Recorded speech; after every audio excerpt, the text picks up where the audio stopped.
बिस्मिल्लाहिर्रहमानिर्रहीम, अस्सलामु अलैकुम। मैं हूं करामत मुगल और मेरे साथ हैं बिशारत राजा साहब, जर्नलिस्ट हैं, सुप्रीम कोर्ट कवर करते हैं। बिशारत राजा साहब, जो बुरी खबर आपने 13 जनवरी को हमें सुनाई थी, काजी साहब ने ऐलान किया था कि बल्ला नहीं होगा निशान इंतखाबात में। हाँ जी। इस पूरी कौम का मैंडेट छीन लिया गया था एक फैसले से, जो कि तारीख में जैसे याद रखा जाएगा, वो आपको पता है, वो अल्फाज अदा करेंगे तो फिर नोटिस मिल जाएगा। उस फैसले को अपील दायर हुई है, नजरसानी के लिए पीटीए की है। किन ग्राउंड्स पर, किन कानूनी नुकात को पकड़ा है कि ये कानूनी नुकात हम लेके जाएंगे तो काजी साहब शायद अब बल्ला वापस कर देंगे? मुमकिन है? बिस्मिल्लाहिर्रहमानिर्रहीम। बहुत शुक्रिया मुगल साहब। ये जो निकात की बात आपने की ना, ये निकात जब वो सुप्रीम कोर्ट में पेशावर हाई कोर्ट के फैसले के खिलाफ जब इलेक्शन कमीशन गया था, ये निकात उस वक्त भी उठाए गए थे। बैरिस्टर अली जफर साहब जो आज जिन्होंने रिव्यू पिटीशन दायर की है, उन्होंने ये निकात समात के दौरान भी उठाए थे कि इलेक्शन कमीशन के पास ये अख्तियार ही नहीं है कि वो किसी भी सियासी जमात के इंट्रा पार्टी इलेक्शन को वो उसका जायज़ा ले कि किस तरह इंतखाबात हुए। और ये इलेक्शन कमीशन का ये आइन भी कहता है इस हवाले से। लेकिन उस दिन भी इंतखाब जो काजी साहब ने इसको नहीं माना था ना, उन्होंने कहा कि नहीं, आपने इंतखाबात ठीक नहीं करवाए, ये लोग जो है वो किस तरह बगैर वो आगे इंतखाबात लड़े, बगैर आगे बिला मुकाबला आगे। ठीक है। और सेक्रेटरी जनरल का भी उन्होंने कहा था कि सेक्रेटरी जनरल बेसिकली उस दिन जो सबसे अहम मुद्दा उठाया गया था अदालत की तरफ से, सुप्रीम कोर्ट की तरफ से, वो ये था कि तहरीक इंसाफ का जो चीफ इलेक्शन कमिश्नर है मरकजी, उसका इंतखाब का तरीकाकार दुरुस्त नहीं है। ये काजी साहब ने उस दिन मुद्दा उठाया था। आज जो पिटीशन दायर की गई बैरिस्टर अली जफर की तरफ से रिव्यू पिटीशन, और बेंच वही सुनेगा जो जी, तीन रुकनी वही सुनेगा, जस्टिस मोहम्मद अली मजहर साहब और चीफ जस्टिस काजी फैज साहब, काजी उल कज़ा इस मुल्क के। तो आज उन्होंने कहा जी कि जो ग्रांट्स ली गई रिव्यू पिटीशन की में, उसमें ये ली गई कि जी इलेक्शन कमीशन के पास अख्तियार नहीं है कि वो इस इंट्रा पार्टी इलेक्शन का वो इसका जायज़ा ले। फिर उन्होंने ये भी कहा कि पेशावर हाई कोर्ट ने उसका दुरुस्त जायज़ा नहीं लिया। पेशावर हाई कोर्ट ने, इलेक्शन कमीशन ने जो की थी, पेशावर हाई कोर्ट का फैसला इतराज किया था, उसका दुरुस्त जायज़ा नहीं लिया और पेशावर हाई कोर्ट का जो फैसला है उसे बहाल किया जाए। लेकिन आज उन्होंने उसमें अपनी पिटीशन में जो इस्तदा की, आज फिर उन्होंने जी मतलब वो एक तो लेवल प्लेइंग फील्ड की, आज फिर उन्होंने इस्तदा की कि इलेक्शन कमीशन का काम है तमाम सियासी जमातों को लेवल प्लेइंग फील्ड फ्राहम करना। लेकिन हमारे यहाँ लेवल प्लेइंग फील्ड का मियार ये दिया गया हमें कि लोगों को ये, अच्छा, ये दरख्वास्त में लिखा हुआ है कि लोगों को दिन दिहाड़े अगवा किया जा रहा है, उठाया जा रहा है, तजवीज कुनंदगान और तायद कुनंदगान को उठाया जा रहा है। अभी तो रिटर्निंग ऑफिसर्स की बारी है। हाँ, उसके बाद जो लोग पाकिस्तान तहरीक इंसाफ के जो कैंडिडेट थे उनको उठाया जा रहा है। उनको अगवा करने के बाद उन्हें कहा जा रहा है जी आप आए, बैठे। फिर वो अजीबो गरीब किस्म का बयान देते हैं ना, जैसे आज वो जंगली ट्रेन के, वो अभी मैं देख रहा था कि जो खातून वो इलेक्शन बड़ी, उसके पहले कहा था बड़ी बहादुर खातून है वो, ये कहा गया था जब उसे टिकट दिया गया। पहले तो इकबाल शाह साहब थे वहां से, जी, वो जब उन्होंने विड्रा किया तो फिर इस खातून को टिकट दिया गया, फिर कहा गया कि बहुत बहादुर खातून है। अभी मैं देख रहा था वो जंगीर ट्रेन साहब के साथ बैठी हुई थी। वो नोटिफिकेशन कर देना चाहिए, प्रोसेस से बेहतर है कि लोगों को आप तकलीफ में दें, उनके एमएनए का जीत गए बस। हर मुकाबले को ना करवाए ना, नोटिफिकेशन वही होता है ना। नहीं, पूरा आप करें बिला मुकाबला जीत गया, जंगीर ट्रेंड जीत गया, अलीम खान जीत गया, जंगीर ट्रेंड जीत गया, अलहाज मियां मोहम्मद नवाज शरीफ हेवन फील्ड, आल मकीम रायमंडिया वो जीत गए जनाब।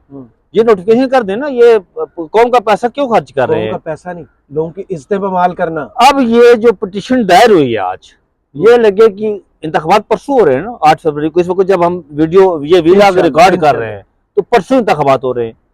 तो ये पिटीशन अब ज़ाहिर कल छुट्टी है, परसों छुट्टी है, अब तो नहीं लगे, रजिस्ट्रार नंबर भी नहीं लगाया अभी तक। वो तो इस तरह का कोई सीन ही नहीं, वो तो इंतखाबात के बाद होगा, जैसे इलेक्शन कमीशन वाले को लगा था। उन्होंने कहा हाँ जी जैसे इलेक्शन, उन्होंने कहा कि अच्छा, उन्होंने कहा कि इंतखाबी निशान दोबारा अलाट किया जाए। अब मैं समझता हूँ इसकी जो मेरी अंडरस्टैंडिंग ये है वो ये है कि शायद बैरिस्टर अली जफर ने इसलिए पिटीशन दायर की नजरसानी की ये पहले करनी चाहिए थी। 2 हफ्ते या 3 हफ्ते कबल जब ये फैसला 13 जनवरी को आया तो उसके साथ ही 1 हफ्ते के बाद उन्हें पिटीशन दायर करना चाहिए होंगे तो कुछ सोचेंगे ना। लेकिन मेरी जो अंडरस्टैंडिंग है इस पिटीशन के हवाले से वो ये है कि इंतखाबात जीतने की सूरत में जो आजाद उम्मीदवार कोई फख्ता पर लड़ रहा है, कोई चारपाई पर लड़ रहा है, निशान जो जिसका सिंबल है, कोई टरबाइन पर लड़ रहा है, जो पीटीआई के है जी, ये तो अच्छा मुगल साहब मैं अच्छा नहीं मुगल साहब मैं आपको बताऊं कि यार जिस दिन लतीफ खोसा साहब ने सुप्रीम कोर्ट के सामने कारी साहब के सामने, अच्छा उस दिन हामिद खान साहब ने भी कहा था चीफ जस्टिस साहब को कि जब आप ये करेंगे तो फिर उसके बाद हमारे उम्मीदवार जो है वो आजाद हो जाएंगे। तो चीफ जस्टिस साहब ने पूछा नहीं वो इंतखाबात में तो हिस्सा लेंगे ना, उन्होंने ये पूछा था कि वो इंतखाबात में तो हिस्सा लेंगे, 1% भी चांस है बल्ला वापस मिलने का अगर इंतखाबात के बाद भी पिटीशन। अच्छा मैं वो बताता हूँ आपको। अच्छा मैं समझता हूँ कि इतना बड़ा कानून दान जो सारी जिंदगी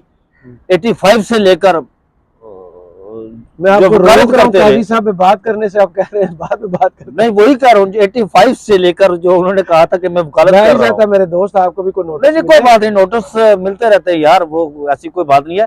85 से मुगल साहब वो कह रहे हैं मैं प्रैक्टिस करता रहा हूं। मिठाई भी नहीं आपकी खाई। कानून की दुनिया में वो कहते हैं कि मैं 85 की से लेकर प्रैक्टिस करता रहा, 85 से वो प्रैक्टिस करते हैं। तो काजी साहब देख ले मैं रोक रहा हूँ, ये नहीं रुक रहे। उन्हें नहीं पता था कि यार जो लोग इंतखाबात पार्टी से अगर वो उसका इंतखाबी सिंबल ही वापस ले लिया जाए तो फिर वो किसी को टंकी का निशान दे देंगे किसी। अच्छा मैं लेकिन लोग फिर भी बदला लेंगे, ये मैं आपको इधर वसूख से कहता हूं। यार गन का निशान इलेक्शन कमीशन ने किसी को नहीं दिया, आपने झूला निशान क्यों दिया? तोप का निशान नहीं दिया किसी को। उस्मान डार की बात को झूला क्यों दिया? आपको पता है ना क्यों दिया गया? तोप का निशान दे सकते थे ना, नहीं तो बूट कैसे दे सकते हैं किसी को?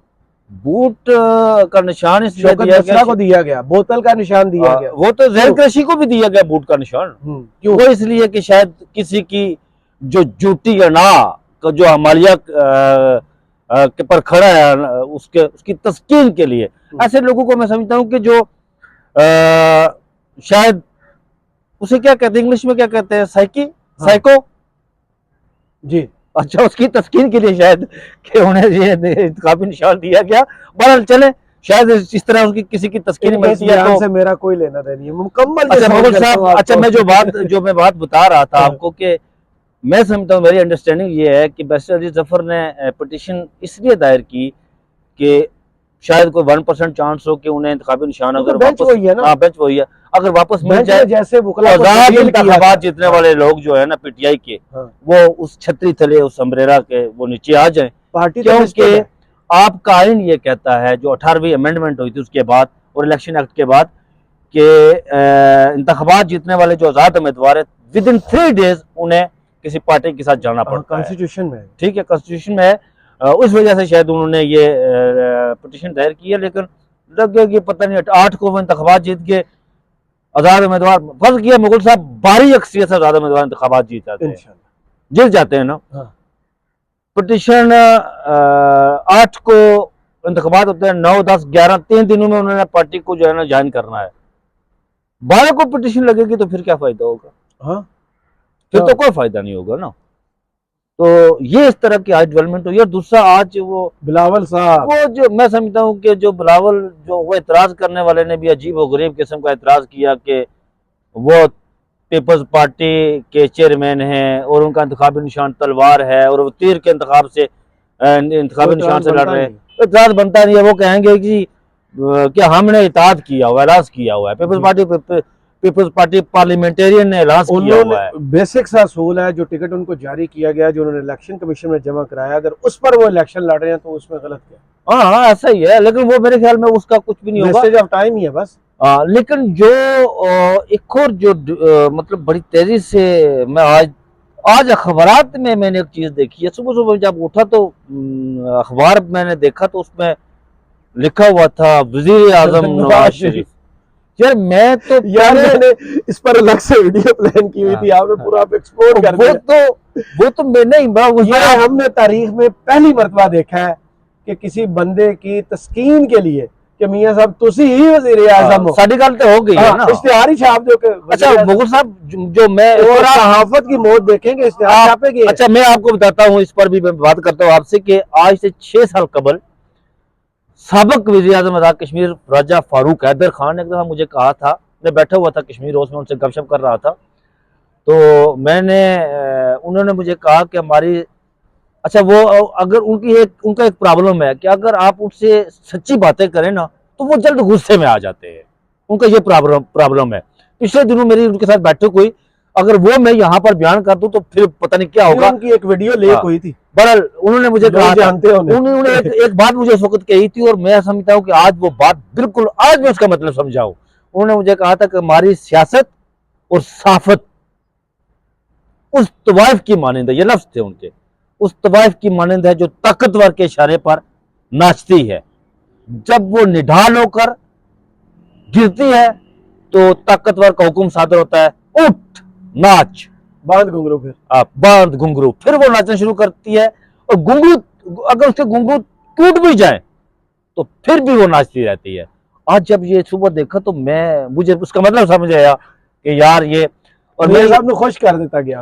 और मैं मुगल साहब मैंने ये भी सोचा आज कि अगर आज मौलाना जफर अली खान, आगा शोरश काश्मीरी, आसान बीए, चिराग हसन असरत, आसान दानश, ये लोग जिंदा होते अगर, गुलाम रसूल महर, तो ये छपता नहीं, छपता नहीं।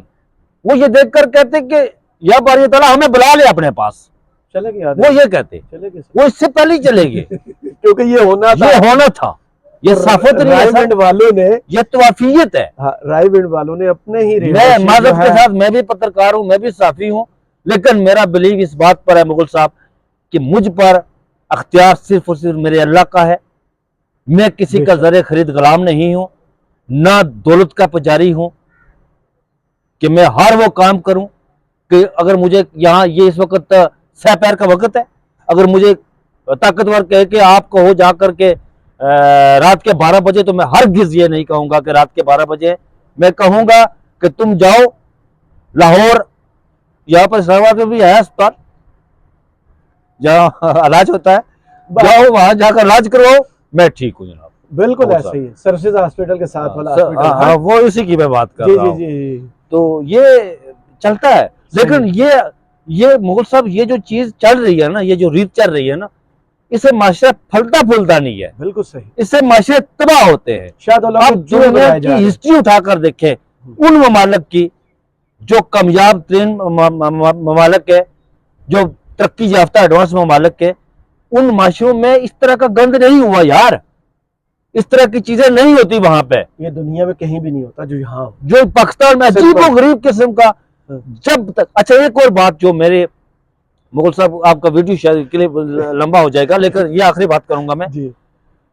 ये पिछले 4-5 दिनों से एक अजीब और गरीब किस्म का नैरेटिव बिल्ड किया जा रहा है, वो दहशतगर्द वाला, कि पीटीआई दहशतगर्द। यार एक तरफ आपको वो बलूचिस्तान से क्या नाम था उसका, वो जो छंबे के बम्बे के क्या नाम था, जिसको आप कौमी दायरे में शामिल कर किया आपने, मुझे नाम भी नहीं याद। एक तरफ आप कह रहे हैं कि ये लोग दहशतगर्द, ये हमारे अपने, इनको कौमी दायरे में शामिल किया जाए। जमात है, एक वाहिद जमात है वाली, जो अभी तक यकीन अदालत पर रख रही है, अदालतों के सामने सरेंडर कर रही है, इंसाफ मांग रही है, वो आप उसे दहशतगर्द बुला रहे हैं। बिल्कुल। और यार अगर ये काम करना सुप्रीम कोर्ट पर क्या हुआ था, बिल्कुल वो आपने हमला किया था।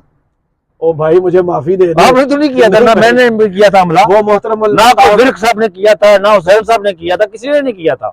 अच्छा, मैं हुसैन नवाज की बात नहीं कर रहा हूँ, ये हुसैन साहब की बात कर रहा हूँ। हुसैन नवाज के वारसों ने किया था, उनके आबा अजदाद ने किया था। बिल्कुल मैं ये बात कर रहा हूँ यार, एक ही अगर वो तराजू है ना तो फिर एक ही उसी तरह देखे। लेकिन मसला ये है कि इस मुल्क में तराजू जो है वो झुक चुका है। जिस माशरे से इंसाफ उठ जाए, आखिरी जुमला मेरा बोल साहब, जिस माशरे से इंसाफ उठ जाए वो माशरे तबाह बर्बाद हो जाते हैं, तबाही उन माशरों का मुकद्दर बन जाया करता है। इस मुल्क में जमहूरियत का साबन जो है ना वो झाग बनाना भंग कर चुका है, और तराजू का पलड़ा जो है वो रायविंड की तरफ झुक चुका है। ये कोई किसी से डकी चुकी बात नहीं है। रायविंड के रिहायशी को जो बेवकूफ़ बनाया गया है कि मियाँ साहब अवेको अखबार तुसी ही हो वजीर आजम, पता नहीं कब उनका ये ख्वाब टूटता है और कब उनको वो धोना पड़ता है। बहुत शुक्रिया बिशार राजा साहब आपके वक्त का। कमेंट बॉक्स में जरूर बताइए वीडियो आपको कैसी लगी। इजाज़त दीजिए। अल्लाह हाफिज़।